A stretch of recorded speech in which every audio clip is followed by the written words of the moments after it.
بسم اللہ الرحمن الرحیم۔ السلام علیکم، میرا نام ہے ذیشان عثمانی۔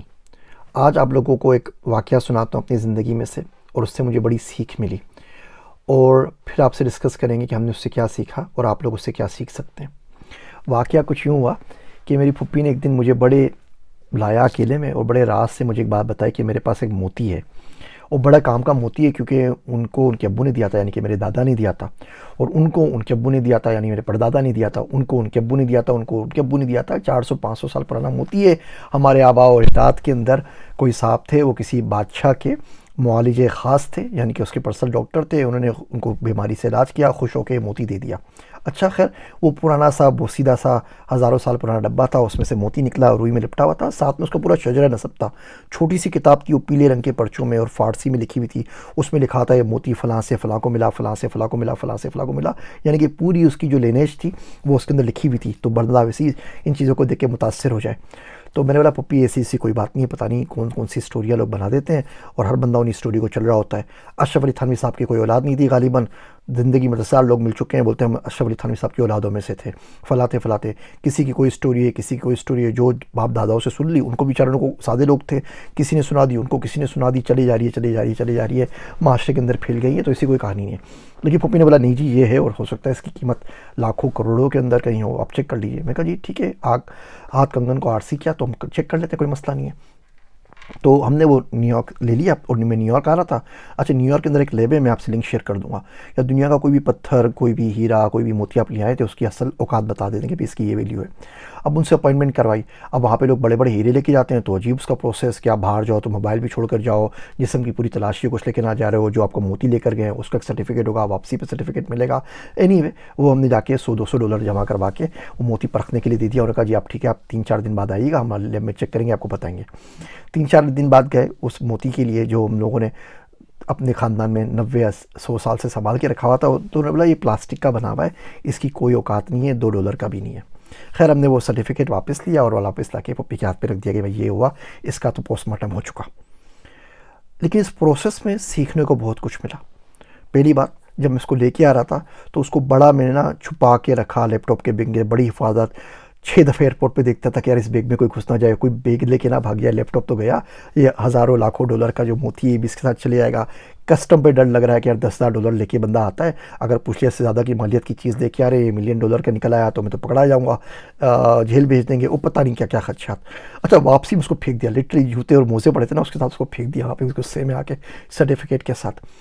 تو ہماری زندگی میں ہم نے بہت سارے جھوٹے موتی بنائے ہوئے ہوتے ہیں، یا تو ہمارے ماں باپ نے ہمیں دیے ہوتے ہیں، یا خاندان والوں نے دیے ہوتے ہیں، یا معاشرے نے دیے ہوتے ہیں، یا خود بخود دماغ میں اپنے آپ پتہ نہیں کہاں سے نازل ہو جاتے ہیں، اور ہم جھوٹے موتیوں کو پوری زندگی لیے پھرتے رہتے ہیں اور لوگوں پہ روب جماتے رہتے ہیں، لیکن ان کو کسی لیب میں لے کے نہیں آتے، کسی ایسے اللہ کے بندے کے پاس لے کے نہیں آتے جو پرکھ کے آپ کو بول دے کہ آپ کی ذہن میں، آپ کی زندگی میں 4-5 جھوٹے موتی ہیں، ان سے چھٹکارا لے لیجئے، جان چھڑا دیجئے۔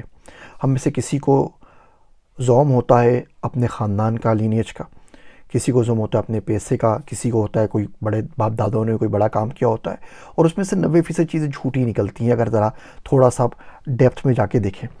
لیکن ہم لوگ بس اس پہ لگے ہوئے ہوتے ہیں اور تمام کے کر رہے ہوتے ہیں۔ تو اپنی زندگی میں جھوٹے موتی دیکھیں کون کون سے ہیں۔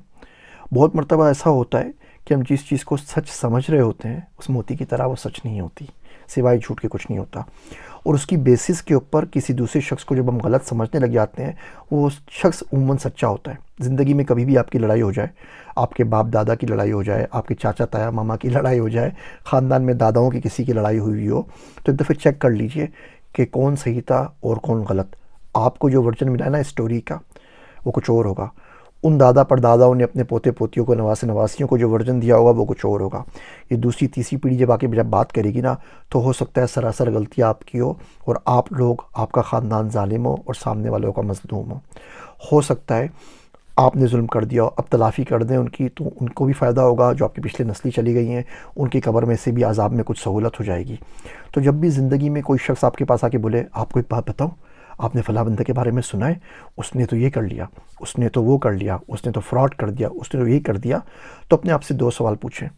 پہلی بات تو یہ کہ شخص آ کے آپ کے ساتھ ہمدردی کر کے اس کا کیا، جو بھی اس کی لانڈری آپ کے سامنے ہو رہا ہے، اس کا اس میں کیا فائدہ ہے، اس کا بھی کوئی نہ کوئی اینگل ہوگا۔ کیا اس کو ذلیل کر کے، نقصان پہنچا کے، اس کی برائی کر کے اس شخص کو کوئی فائدہ ہو رہا ہے یا نہیں ہو رہا ہے، اس کا اینگل کیا ہے. اس کو ایک دم سے کیا ہوا کہ 8 ارب لوگوں کے اندر وہ آ کے اس شخص کی آپ سے بات کر رہا ہے. دوسری بات سوچیے گا، ہو سکتا ہے اس شخص کی کوئی نہ کوئی مجبوری ہو، اس کی سائڈ کی سٹوری کیا ہے، اس کو سمجھنے کی کوشش کریں.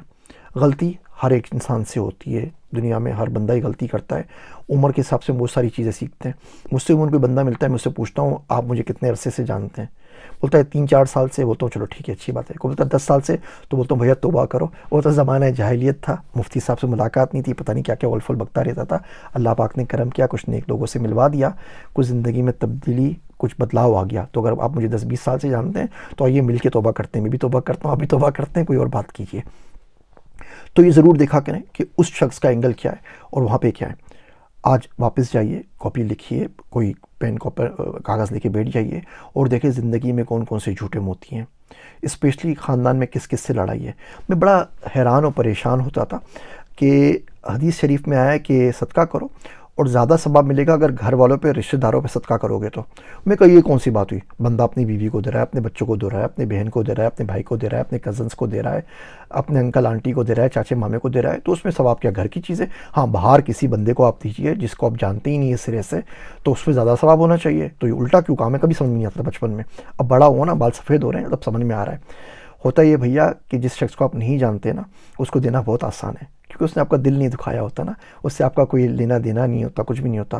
رشتہ داروں کو دینا سب سے مشکل کام ہے. جب آپ کو پیسے دینے آتے ہیں نا، اس کی پوری زندگی آپ کے سامنے آتی ہے. اچھا اس نے یہ کیا تھا، اچھا اس نے یہ کیا تھا، اچھا بہن نے یہ بولا تھا، اچھا بھائی نے یہ بولا تھا، اچھا اس کی بیوی نے یہ کیا تھا، اس کے بچے نے میرا کہنا نہیں مانا تھا. تو اصلی مسئلہ ہی تو رشتہ داروں کو دینا ہے. تو یہ چھوٹی چھوٹی چیزیں ہوتی ہیں اسلام میں، اس کی بڑی حکمت ہوتی ہے، ایک عمر لگ جاتی ہے ان کو سمجھنے میں. تو آپ کے لیے آج کا چھوٹا سبق یہ ہے کہ اپنی زندگی میں جھوٹے موتیوں کو تلاش کریں اور ان کو جا کے کہیں پھینک دیجئے اور واپس سے ریسٹارٹ کیجئے. ہو سکتا ہے چھوٹے چھوٹے ریمائنڈر زندگی میں کہیں نہ کہیں بدلاؤ کا سبب ضرور بنے. میرے واسطے دعا کیجئے گا.